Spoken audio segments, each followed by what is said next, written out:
स्वागतं श्रोता बंधु गाल्पिक श्री अक्षय ओझा लिखित अल्प अल्प गल्प मध्यरु आजिर गल्पटी उपस्थापना करुछि बदलुथिबा पितृत्व।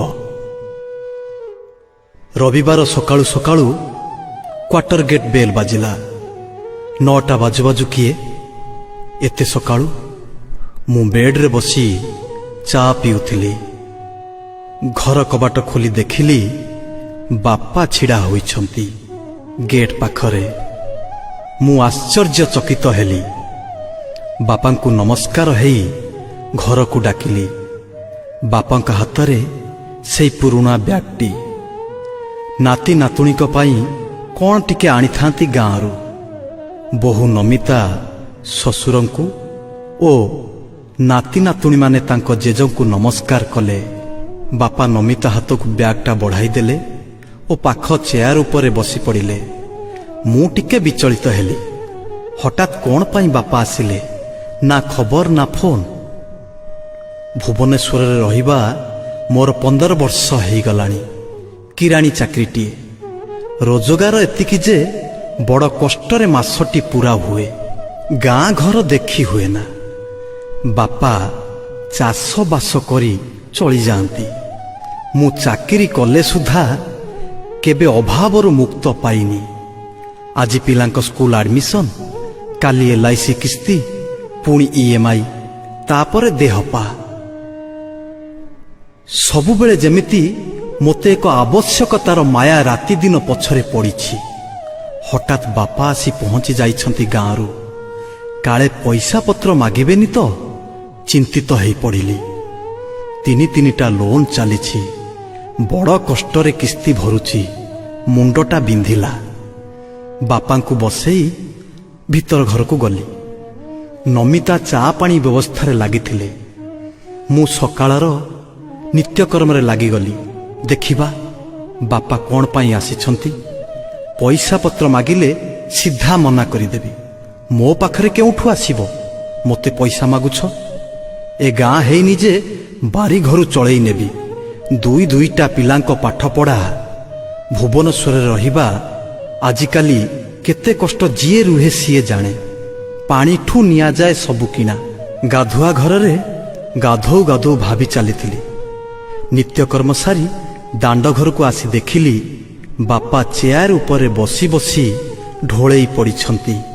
राति 5टा बस रे गाँरु बाहरी छंती तो ता छड़ा एसी हावारे टिके आराम लागिछि।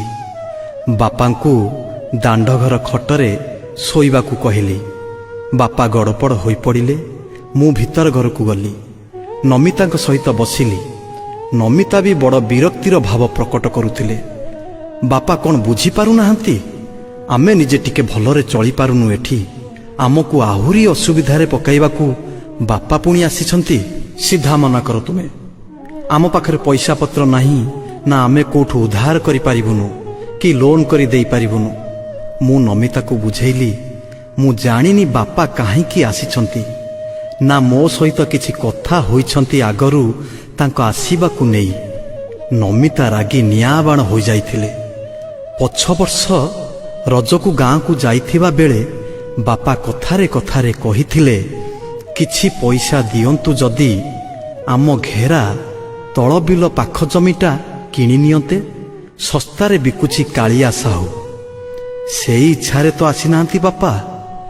2 ଘଣ୍ଟା ଗଡ଼ପଡ଼ ହେଇ ବାପା ଉଠି ପଡ଼ିଲେ। ନମିତା 2 ପହର ଖାଇବା ପାଇଁ ବାପାକୁ ଡାକିଲେ।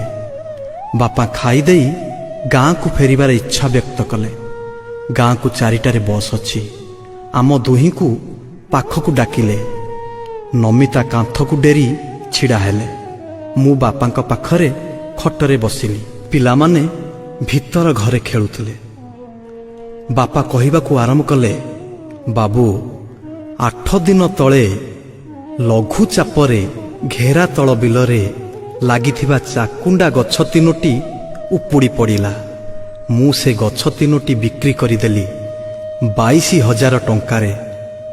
पैसा पाई भाबिली मु मो ग्राम्य बैंक खातारे रखिदेबी। तू जेबे गाँ को आसीबू नहीं जीवू। किंतु तो बो रखेई देलानी।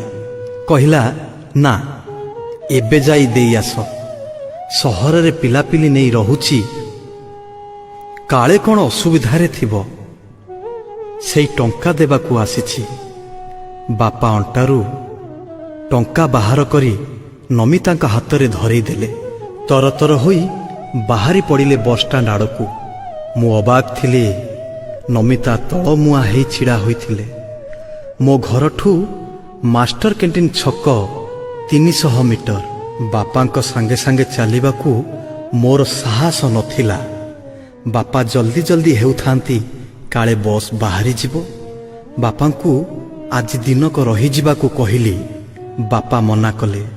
ବୋଉ ଏକୁଟିଆ ଘରେ ରହିହେବନି, ବାପାଙ୍କର ଜବାବ ଥିଲା। ବସ୍ଷ୍ଟାଣ୍ଡ ପହଞ୍ଚିଲୁ। ବସ୍ ଠିକ୍ ସମୟରେ ଥିଲା। ବାପାଙ୍କ ପାଦ ଛୁଇଁବାର ଯୋଗ୍ୟ ମୁଁ ନୁହେଁ, ମୋତେ ଲାଗୁଥିଲା।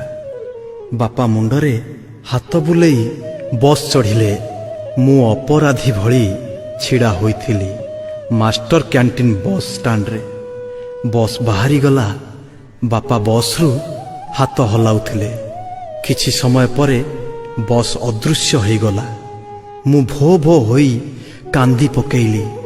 ପିଲାଦିନରୁ ଆଜି ଯାଏ ବାପା ମୋ ପ୍ରତି ଦାୟିତ୍ୱ କର୍ତ୍ତବ୍ୟ ଭୁଲି ନାହାନ୍ତି। ନିଜ ଉପରେ ଘୃଣା ଆସୁଥିଲା। ନିଜକୁ ଧିକ୍କାର କରୁଥିଲି। ଘରକୁ ଫେରୁ ଫେରୁ ଭାବୁଥିଲି, ସତରେ କ'ଣ ମୁଁ ଏଇଭଳି ବାପଟିଏ ହୋଇପାରିବି? ଧନ୍ୟବାଦ ଶ୍ରୋତାବନ୍ଧୁ।